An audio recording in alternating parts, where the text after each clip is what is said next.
తర్వాత అడిగితే ఆ పొట్టివాడు ఎవరంటే ఆ రోజు ఉన్న ఎండోమెంట్స్ మినిస్టర్ అంట. మంత్రులు ఇదే పని చేస్తారు, ఈఓలంతా అలాగే బూట్లు నాకుతా కూర్చున్నారు. ఇది తప్పు అని నేను అంటాను. పారదర్శకత ఉండాలి. ట్రస్ట్ బోర్డ్ దేనికోసం అంటే పారదర్శకత కోసం. ఆ పారదర్శకతలో ఏమి ట్రస్టీస్ చూపించాలి, అదంతా చూపించాలి. వారు ఉత్సవ విగ్రహాలుగా కూర్చోపెట్టడం కాదు, వారి మనోభావాలు ఏంటి తెలుసుకోవడం, వారు ఇది చేయడం కాదు, పెద్దలు చేయడం కాదు, ఆ దేవుడికి సేవ చేయాలి. అది వారు చేయవలసిన విషయాలు.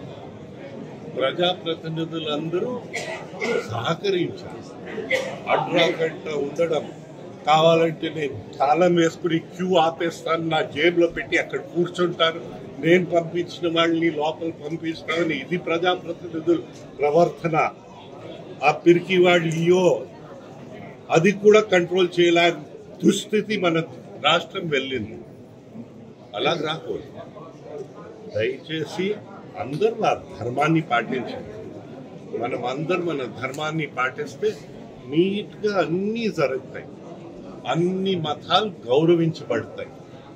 నీ సొంత మతాన్ని నువ్వు ఆరాధించు, అవతల మతాన్ని గౌరవించు. మన సంస్కృతి అది.